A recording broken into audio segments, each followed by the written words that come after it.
Hank folded his hands in front of him. He opened his eyes slightly and exhaled. He was sitting behind the protagonist when he asked if he remembered the flow. Ash wiped the sweat from his face and replied that he remembered just fine. The teacher brought the bottle to his mouth and said that it probably hurt the first time, but it was the best way to hammer knowledge into someone like the student, without nigong. Ash turned to him when the man added that he had 7 days and that he needed to collect enough nigong in that time. Hank brought his hand to his face and asked if the guy understood. The protagonist looked away thoughtfully, thinking that, judging by how tired he looked, the teacher must have used quite a lot of nigong himself and that he needed to withstand at least that much strain. Ash bowed to the teacher and said that with his care, he would try to do his best, and the man replied that he could when he wanted. He placed his hand on his shoulder and added that this was the end of the training. Hank smiled contentedly when he reminded the student not to forget that he must perfectly know the breathing method and flow. The student looked at the bottle in surprise when the man said that it was time for him to go and asked the boy to get better. Then Ash thanked the teacher. He brought his hands to his face. Dawn was visible outside the window. The protagonist looked ahead with confidence when he decided that he could save up nigong in a week. In front of the building, silhouettes were visible on the training ground of the Demon Academy. Ben looked ahead angrily, thinking that this was expected.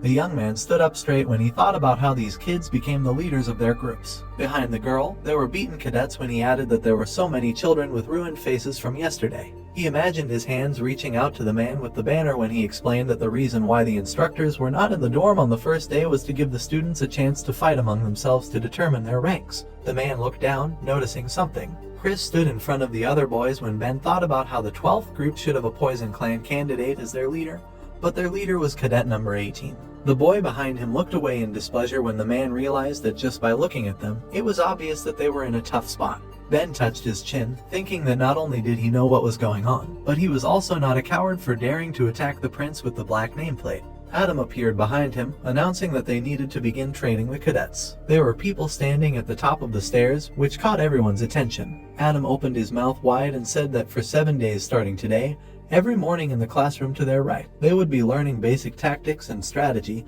adding that in the afternoon after lunch, they would be training there on the training grounds. A strong wind picked up in front of the building when they were asked if they understood everything, to which they replied the word motto. Everyone started walking when they were told to move to the auditorium and ordered the first group to come forward. Sweat began to appear on the cadet's face. He froze in place when someone called him a name. Jack looked at him with glee and asked how he could have fallen so far in rank. The boy smiled widely when he added that he knew that the Poison Clan was nothing without poison and that the boy had fallen to the bottom.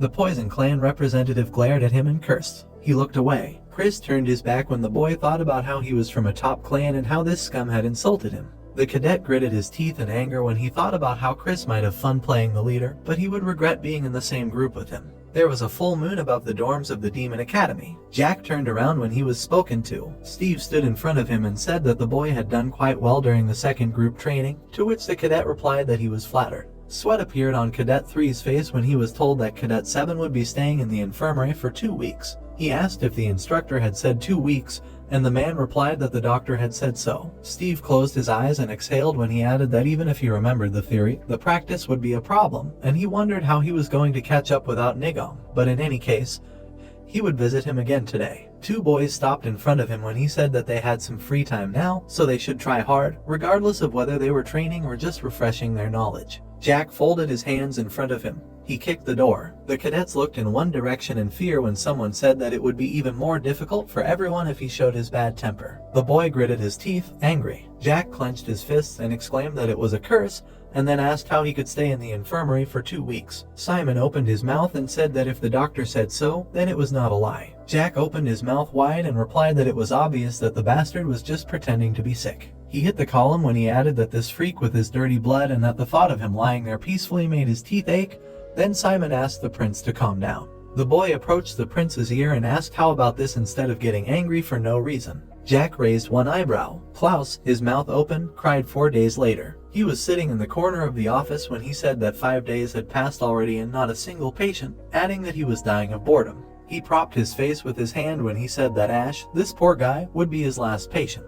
There was a loud sound behind him, then the doctor screamed. Klaus looked ahead in fear as he asked what was going on. There was a boy behind the instructor as Steve explained that his cadet had gotten hurt while training with real swords and that he hadn't pulled the sword out in case it made things worse and had brought it as his. Klaus looked at the wound happily and told them to put him on that bed first, thinking that he finally had a patient.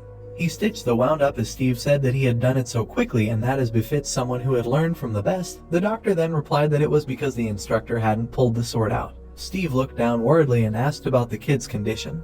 The doctor then replied that luckily there was no damage to any vital organs and that he was lucky. The instructor sat down next to the doctor and exhaled. He closed his eyes when Klaus said that there seemed to be no reason to worry and that he was actually worried about the students. Then Steve replied that they were his responsibility until the second test and that 2 of them were already in the infirmary. The doctor covered the medical kit with his hand when he said that he had stitched it up, but the wound seemed deep enough that he needed to be hospitalized. Then he was asked again. The doctor smiled, satisfied, and explained that he would not be there for as long as cadet number 7, and that 3 days would be enough. The door opened when the instructor said that he would come later when the evening training was over and asked the doctor to take care of cadet number 23. Steve was walking down the hall when you guessed and said that he couldn't believe that this happened right after they switched to real swords and that an explanation would definitely be needed. A candle was burning brightly. A shadow appeared behind the screen. The cadet walked past the candle. He stopped in front of the toolkit. The boy took the knife and asked if he should start with self-harm. He moved the partition. The cadet lifted the boy's leg and said that he was doing it for survival. He brought the blade to his skin and asked him not to blame him.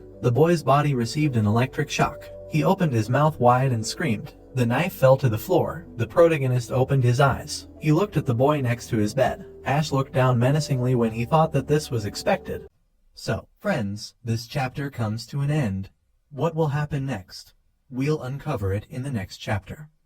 Don't forget to rate this chapter out of 10 in the comments. We'll see you in the next video. Until then, take care and goodbye. Don't forget to like the video and subscribe to the channel.